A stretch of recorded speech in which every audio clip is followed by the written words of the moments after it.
mom came into the room and she's like, look at my phone. And then I couldn't see it, so I had to look at mine. I'm like, oh. I can't bet against Tom Brady. I have the Bucks winning 31-27 and Tom Brady going to his 10th championship. Yeah, and I really think the Clippers' chance to win the championship was last year. And they were up 3-1 against the Denver Nuggets. Chris Paul is one of the most underrated players of all time. He's been the best player wherever he goes, and that includes with the Rockets. You said you can't bet against Tom Brady, and as a Cowboys fan and what I just did last weekend, I am not going to bet against Aaron Rodgers. Yeah, Connor McDavid, Leon Draisaitl. I mean, that's all I can really say. There's two of the top 5 players in the league, and they are very, very good. Hello, I'm Taylor Hearn, and you listen to The Outsiders' Opinions with Kevin and Austin. What's up, y'all? Welcome to our Opinions of the Week. We're going to be covering sports, all topics, and our main topic is what month is the best for sports? And they're joined by the man that always has the best months, Austin. I don't know about that, Kevin, but I always hope I have the best month. I hope you have the best month too. Thank you. Yeah, I think I'm gonna say October because it's fun having hockey back on. Baseball's been great with the Rangers making it. Then you have football going on, and yeah, and then the NBA just started, so I think it's getting really exciting. There's all these sports to watch, but it's kind of balancing it. So the Rangers have dominated, but I can't wait to get into the star season. And then you also have the Mavs for me. So what's your month?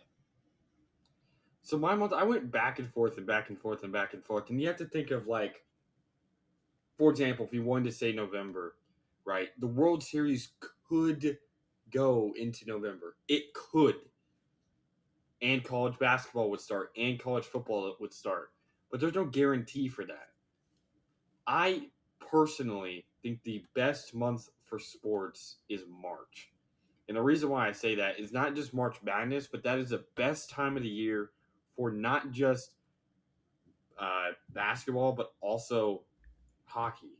So all three of those sports, college basketball, NBA, and NHL, are all at prime time. There's no other time of the year that three sports are at that time of the year at the same time, where it's all very, very important games at the same time. Especially when you consider the fact that, like,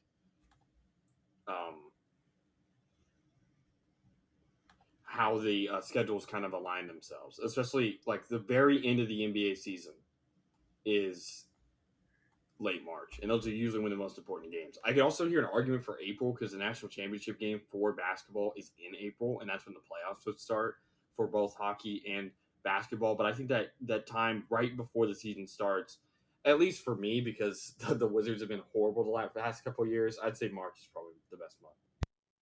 That's a good one. I went with October because I think there's a lot of hope in, like, hockey, basketball. And then if your team's doing well, and it's always fun to watch the World Series and that. I also thought about January because you have the NFL playoffs. I think NBA games are starting to get more competitive, and then same thing with hockey. But I think just having all sports on at the same time is really great, even though I haven't really had time to balance it. And I'm just like, I need to take a break. Not going to watch this sport, but it's fun being there and being caught up with everything. So I understand your argument with March. And then if you win January 2, college football, the bowl games. So I think because the NFL playoffs I love, but I can see an argument for April too because the Stanley Cup playoffs I think are the best playoffs. Yeah, I agree. And yeah, March or April would have to be my answer. And it's really because there is no month unless the World Series goes in November where every sport's being played. Why did I bring that up? College basketball doesn't start until November 6th this year. So that would be the one sport you'd be leaving out.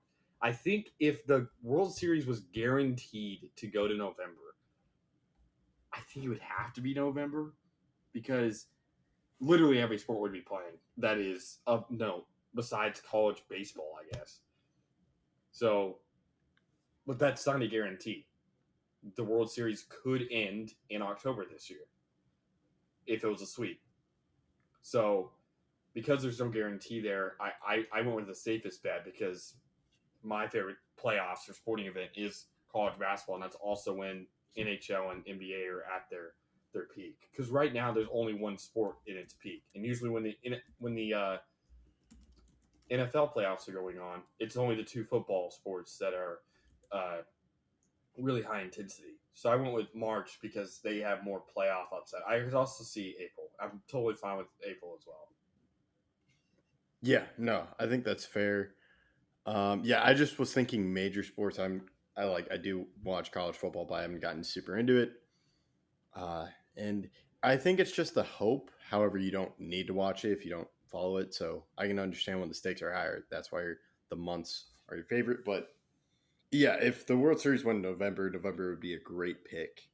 It's just, man, I gotta balance this now because now I feel like I'm watching most of it now. I was doing a lot of NFL, then I got into the NBA, then NHL was fun, and then baseball it worked out. So it's been fun, and I'm excited.